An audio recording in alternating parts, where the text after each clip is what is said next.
You know, you see them everywhere. Strong, reliable, timeless. Brick homes, they just feel like they could stand forever, right? But here's the thing. They have this hidden vulnerability, an unseen enemy that's working from the inside out. And to really get it, we first need to understand just how many of these buildings are out there. I mean, this is the picture of stability we all have in our heads, isn't it? For centuries, masonry has been the go-to for building something that lasts, something you can trust. It's literally the foundation of our world. But just how common is it really?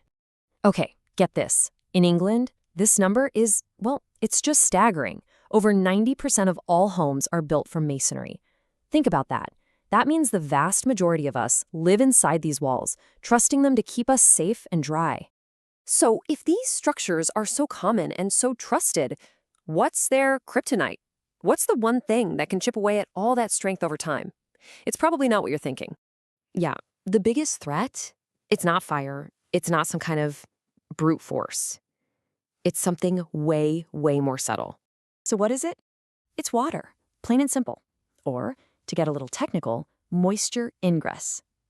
It's the single biggest reason masonry walls break down. See, it doesn't just sit on the surface. It sneaks into all the tiny pores in the brick and the mortar, and from there, it just causes all sorts of damage from the inside.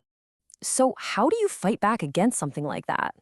Well, your first line of defense is actually built right into the wall itself. It all starts with the mix.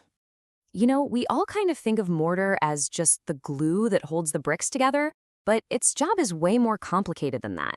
The exact recipe, the mix of cement, lime, and sand, is what really decides how a wall is going to perform, and most importantly, how well it can fight off that moisture we were just talking about. Okay, now this chart shows something that's kind of counterintuitive. Stronger isn't always better. You'd think, hey, just use the strongest mortar for everything. But that's a huge mistake.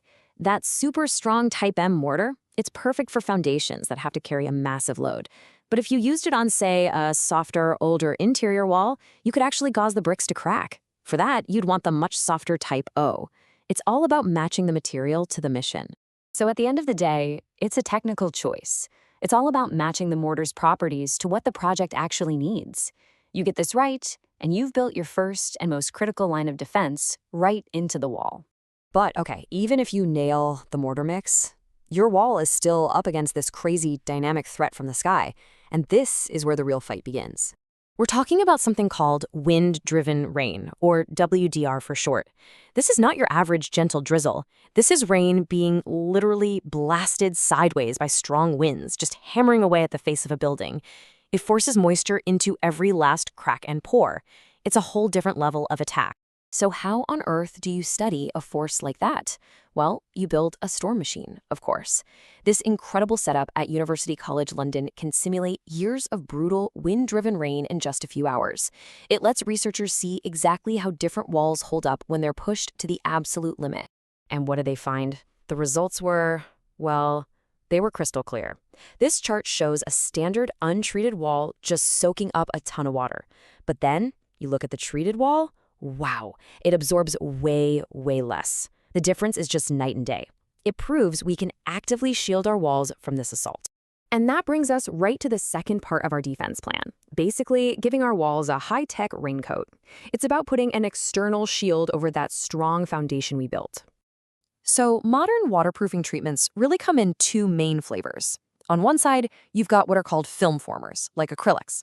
Think of these like, well, a literal coat of paint, a physical barrier sitting on the surface. But on the other side, you have penetrants. These things don't just sit on top, they actually soak into the brick and mortar, changing the material itself to make it repel water. And here's the crazy part. You'd think this high-tech chemistry would be super complicated to apply, right? Nope. A lot of the time, it's as simple as grabbing a paint roller. This makes these super powerful solutions easy to use on existing buildings, not just brand new ones. But hey, don't let that simple roller fool you. The science behind developing and testing these products is anything but simple. This machine here, it's a drop shape analyzer. It's a seriously sophisticated piece of gear that's used to measure exactly how well a waterproofing treatment is working. And how it works is actually pretty cool. It measures the exact angle of a single drop of water sitting on the surface. On an untreated surface, the drop flattens out. That's a low angle. But on a really well-treated surface, it beads up into a tight little ball, creating a high angle. The higher the angle, the more hydrophobic the surface is, which is just a fancy way of saying it repels water. All right, so let's bring it all together. Protecting our brick homes from their number one enemy really comes down to a pretty straightforward two-step plan. Step 1, get the foundation right. That means using the correct mortar for the job. Remember, not just the strongest. Step 2, apply the right shield. Protect that wall with a modern waterproofing treatment that turns the surface hydrophobic, actively fighting off rain and stopping moisture before it can even get started. So, you see, the real strength of a brick home, it's not just in the bricks you can see. It's in the unseen details, that specific mortar mix holding it all together, and the invisible shield protecting it from the weather. It's a quiet, constant battle. And it really leaves us with just one question. Is your wall built not just to stand, but to endure?